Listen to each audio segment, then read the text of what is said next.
एक बार एक व्यक्ति गौतम बुद्ध के पास गया और बोला, बुद्ध, मैं अक्सर लोगों को यह कहते हुए सुनता हूं कि हम जो सोचते हैं वही बन जाते हैं। इसलिए मैं आपसे जानना चाहता हूं कि हमारा जीवन हमारे विचारों से कैसे जुड़ा है और हमारे विचार हमारे जीवन को किस हद तक प्रभावित करते हैं। बुद्ध ने कहा है कि यह सत्य है कि मनुष्य जो सोचता है वही बन जाता है। कोई भी विचार जिसे हम लंबे समय तक अपने मन में रखते हैं और उसके बारे में बार बार सोचते रहते हैं, हम वैसे ही बन जाते हैं। लोग उन्हीं के साथ अपना निर्माण करते हैं।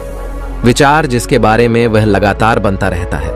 व्यक्ति का चरित्र उसके विचारों से भी बनता है। यदि विचार अच्छे हैं तो चरित्र भी शुद्ध होगा और यदि विचार ही प्रदूषित है तो चरित्र भी बुरा होगा। अगर आप ध्यान से देखेंगे तो पाएंगे कि आपके जीवन का हर पहलू आपके किसी न किसी पहलू से जुड़ा है। आप आज जो भी है अपने विचारों की वजह से हैं। आपके विचार अच्छे या बुरे किसी न किसी तरह से आपके जीवन को अच्छा या बुरा बना रहे हैं।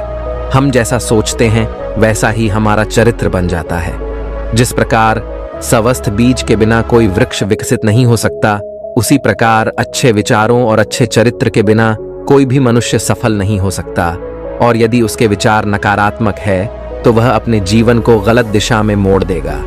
उसी प्रकार हमारे जीवन में अपने विचारों और कर्मों के माध्यम से कई बीज बोएं और उस बीज का फल या तो हमें दुख दे सकता है या खुशी। यदि हमने सकारात्मक विचारों के बीज बोए तो हमें सफलता और खुशी मिलेगी, लेकिन यदि बोए गए बीज नकारात्मक विचारों के हैं तो सफलता और दुख साथ साथ चलेंगे। जिन लोगों को आप सफल और महान मानते हैं वे यहाँ ऐसे ही नहीं पहुंच गए। उन्होंने अपने विचारों पर नियंत्रण रखकर अपना चरित्र ऐसा बनाया कि और इसी चरित्र के बल पर उन्होंने महानता की ऊंचाइयों को छुआ। तो मूल रूप से आपके अंदर जो विचार है, यदि आपके मन में दूसरों के प्रति क्रोध, ईर्ष्या, घृणा है तो आप बाहर भी वैसे ही होंगे, तो आपको बाहर भी वही मिलेगा।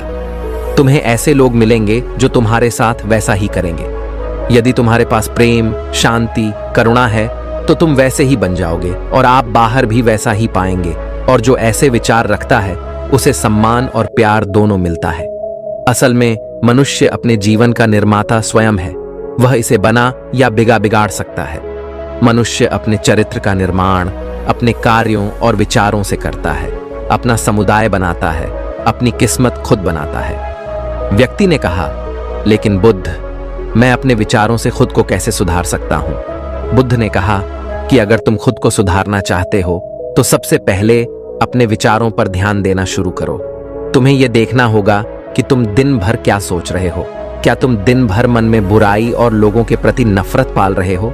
आपको बस इस बात पर ध्यान देना है कि आप अच्छाई की ओर जा रहे हैं या बुराई की ओर। जब आप अच्छे से समझ जाएंगे कि आपके दिमाग में अच्छे विचार चलते हैं या बुरे, तभी आप अपने सोचने के तरीके में बड़ा सकारात्मक बदलाव कर पाएंगे। आपके अंदर कभी ना खत्म होने वाला खजाना है। आप नहीं जानते कि आप क्या कर सकते हैं, आप किस तरह की अद्भुत शक्तियां प्राप्त कर सकते हैं। आपने महान योद्धाओं और महान लोगों के बारे में तो सुना ही होगा। यदि आपको उनकी शक्तियों पर विश्वास नहीं है, आपको बस यह मानना होगा कि आग के बिना धुआं नहीं होता। जरूर उनमें कुछ तो बात होगी जिसकी वजह से उनके बारे में इतना कुछ लिखा और कहा गया है। तो वे कौन लोग थे जो दुनिया में महान योद्धा और आदर्श के रूप में पूजे जाते थे? अगर हम थोड़ा और गहराई से सोचें तो ये वे लोग थे जिन्होंने अपने भीतर के अटूट खजाने को पहचाना। वे लोग अभ्यास करते रहे और सभी की भलाई करने वाले लोगों की मदद करके खुद को बेहतर बनाते रहे और वे दुनिया में महान और अमर हो गए। और अगर आप भी ऐसा ही करना चाहते हैं तो सबसे पहले आपको अपने विचारों पर ध्यान देना होगा। बुद्ध ने आगे कहा, एक मानव मन बगीचे से तुलना की जा सकती है। जैसे बगीचे को साफ और सुंदर रखना, समय समय पर उसमें उगने वाले खरपतवार को हटाना पड़ता है, रोज पानी देना पड़ता है, पौधे की देखभाल करनी पड़ती है।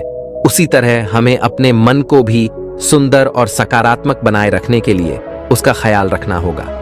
इसमें से लगातार नकारात्मक विचारों को हटाकर सकारात्मक विचारों को जगह देनी होगी। इसके लिए हमें डर, चिंता, नफरत और ईर्ष्या जैसी भावनाओं से खुद को दूर रखना होगा। और इसके लिए आपको अपने अंदर चल रहे विचारों पर लगातार ध्यान देना होगा। किसी भी व्यक्ति के अंदर उठने वाले विचार और उसका चरित्र अधिकतर उसके आसपास के वातावरण और परिस्थितियों पर निर्भर करते हैं। लेकिन इसका मतलब यह नहीं है कि किसी व्यक्ति की स्थिति खराब है, यानी उसके विचार सदैव त्रुटिपूर्ण रहेंगे। वह उन पर ध्यान देकर अपने विचारों को बदल सकता है, और जैसे ही उस व्यक्ति के विचार बदल जाते हैं तो उसका चरित्र और उसके काम करने का तरीका अपने आप बदल जाता है। ये सभी चीजें धीरे धीरे सीखनी होती हैं। विचारों के काम करने के तरीके को समझना होगा।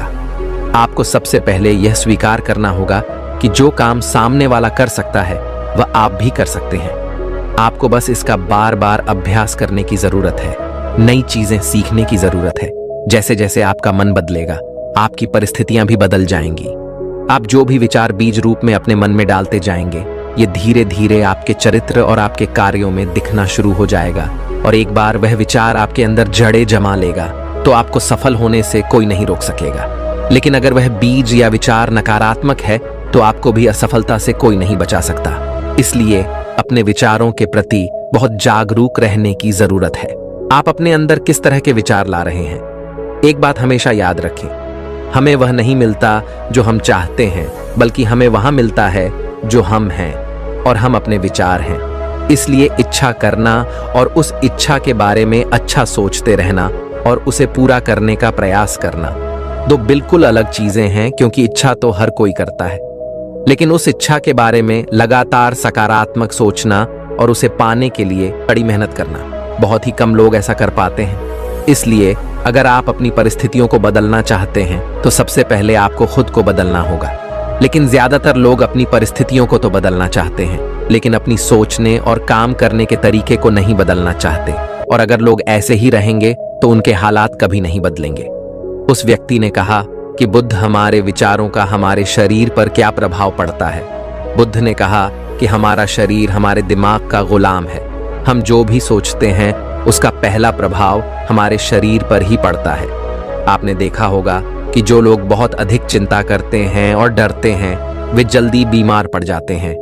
साथ ही जो लोग दूसरों से ईर्ष्या करते हैं और हमेशा नकारात्मक सोचते हैं वे भी बहुत जल्द मानसिक और शारीरिक बीमारी का शिकार हो जाते हैं। और अगर आप ऐसा सोचते हैं तो आपके साथ भी ऐसा ही होगा। इसके विपरीत जो लोग हमेशा खुश रहते हैं वे दूसरों के बारे में अच्छा सोचते हैं, हमेशा स्वस्थ रहने के बारे में सोचते रहते हैं, तो उनकी ऊर्जा एक समान हो जाती है और इस ऊर्जा का सकारात्मक प्रभाव सबसे पहले उनके शरीर पर पड़ता है। क्योंकि जिस व्यक्ति का मन शांत होता है उस व्यक्ति के शरीर की आधी बीमारी अपने आप ही खत्म हो जाती है। हम स्वस्थ रहेंगे या बीमार, ये हमारे आसपास के माहौल और परिस्थितियों के अलावा हमारी सोच पर भी निर्भर करता है। एक कमजोर और बीमार विचार हमारे शरीर को भी कमजोर और बीमार बना देता है।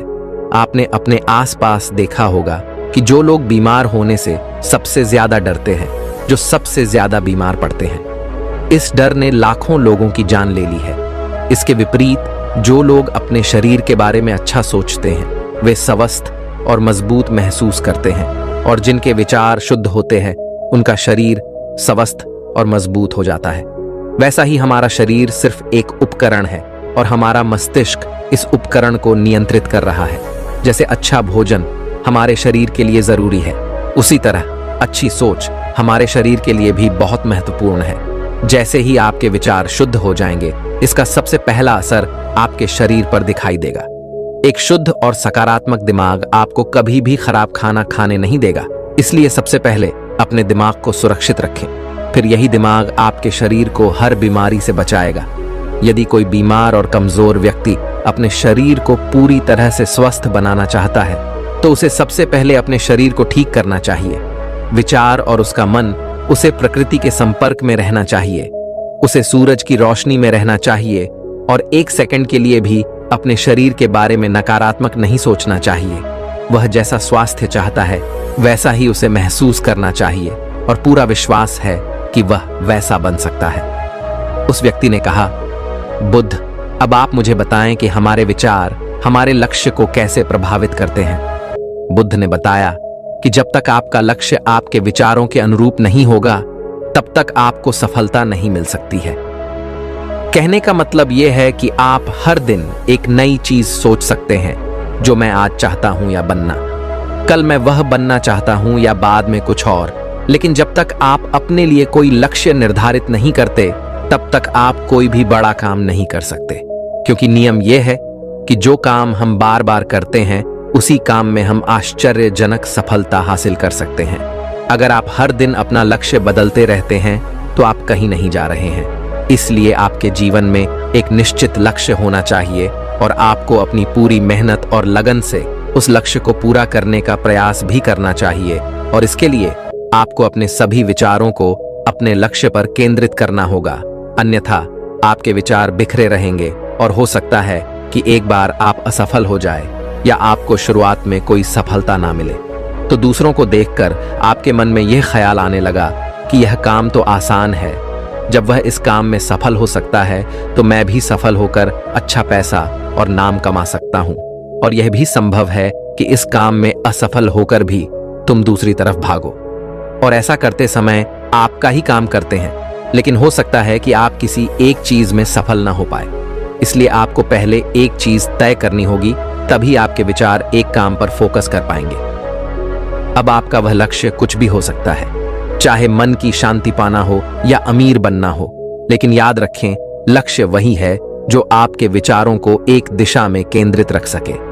यदि आप बार बार अपने लक्ष्य हासिल करने में असफल हो रहे हैं, तो इसका मतलब यह नहीं है कि आप इसे हासिल नहीं कर सकते, बल्कि इसका मतलब है कि आपके पास अपने लक्ष्य को हासिल करने का तरीका गलत है। इसलिए आपको अपना लक्ष्य नहीं बदलना है, बल्कि अपनी सोच और अपने काम करने का तरीका बदलना है। अगर आप ऐसा करेंगे तो आप धीरे धीरे सीख जाएंगे और अपने लक्ष्य तक पहुंच जाएंगे। अपनी असफलताओं से कभी मत डरो। अगर आप कुछ बड़ा हासिल करना चाहते हैं, तो आपको अंदर से बहुत मजबूत होना होगा, क्योंकि चाहे आप कुछ भी करें, लोग अक्सर आपको अपनी बातों से कमजोर और हताश करने की कोशिश करेंगे। इसलिए अगर आप डरेंगे तो आप अपने किसी भी लक्ष्य में सफलता हासिल नहीं कर पाएंगे, क्योंकि डर आपकी सभी आशाओं को नष्ट कर देता है और आपके सभी विचार केवल आपके डर तक ही सीमित रह जाएंगे। और डर डर कर आप अंततः खुद को शारीरिक और मानसिक रूप से बीमार बना लेते हैं। तब आपको समझ आएगा कि आपने अपने झूठे डर के एहसास में कितनी बड़ी गलती कर दी है, और फिर आपके लिए खुद को उस स्थिति से बाहर निकालना बहुत मुश्किल हो जाएगा। इसलिए सबसे पहले एक लक्ष्य बनाएं, ताकि आपके विचार उस पर केंद्रित हो सके। उसके बाद अगर आप बार बार असफल होते हैं, तो भी घबराएं नहीं, क्योंकि यह लक्ष्य हासिल करने का ही एक हिस्सा है। और पूरा विश्वास रखें कि आप जरूर सफल होंगे और एक दिन तुम भी हो जाओगे। उस व्यक्ति ने कहा, बुद्ध विचारों और मन की शांति के बीच क्या संबंध है? बुद्ध ने बताया कि मन की शांति एक ऐसा खजाना है जिसे दुनिया के 1% लोग भी हासिल नहीं कर सकते, और जिसने ये खजाना हासिल कर लिया है, वह दुनिया का सबसे भाग्यशाली व्यक्ति है। वह भीड़ में अलग दिखता है। यह कहना उतना आसान नहीं है जितना लगता है। मन की शांति केवल लंबे समय तक आत्मनियंत्रण के माध्यम से ही प्राप्त की जा सकती है। जब कोई व्यक्ति खुद को समझता है और दुनिया प्यार और प्यार के बीच के अंतर को समझती है, उसके अंदर नफरत, डर और ईर्ष्या जैसी भावनाएं खत्म हो जाती हैं। तब एक दिन व्यक्ति को मन की सच्ची शांति मिल सकती है, और यही हर इंसान का अंतिम लक्ष्य भी है। एक शांत व्यक्ति सबसे खराब परिस्थितियों में भी खुद को नियंत्रित कर सकता है। एक शांत व्यक्ति के पास जितनी मानसिक शक्ति होती है, उतनी किसी और के पास नहीं होती। शांत व्यक्ति का अर्थ है वह व्यक्ति जिसका मन पूर्णतः शांत हो, क्योंकि जैसे ही आपका मन शांत हो जाता है, आपके सभी विचार शांत हो जाएंगे, और तब आपको महसूस होगा कि सचमुच आपका दिमाग कितना शक्तिशाली है। जैसे ही आपको मानसिक शांति मिलेगी, आप महसूस करेंगे कि आपकी मानसिक शक्ति इतनी बढ़ गई है कि आपके लिए सब कुछ आसान हो गया है। आप जहां भी हों, आपकी परिस्थितियां जो भी हो, आप खुद को स्वीकार करना शुरू कर देंगे। आप हमेशा खुश रहेंगे, और अगर आप यह मुकाम हासिल करना चाहते हैं, तो इसकी शुरुआत आपको अपने विचारों से करनी होगी। अपने विचारों पर नियंत्रण, और अपने विचारों पर यह नियंत्रण आप केवल और केवल ध्यान के माध्यम से ही प्राप्त कर सकते हैं। इतना कहकर बुद्ध चुप हो गए और ध्यान करने लगे, और वह व्यक्ति भी उनको प्रणाम करके चला गया। दोस्तों, आपने आज के इस वीडियो से क्या सीखा? वह आप कमेंट में जरूर बताएं और इस वीडियो को उस इंसान को शेयर करें जिससे यह कहानी सुनने की जरूरत है। दोस्तों, उम्मीद है कि आपको यह वीडियो पसंद आया होगा। अगर वीडियो पसंद आया हो तो दोस्त और परिवार के साथ यह वीडियो को शेयर जरूर करें ताकि उनको भी थोड़ी सी मदद मिले। मिलते अगले वीडियो में, तब तक अपना ख्याल रखें। धन्यवाद।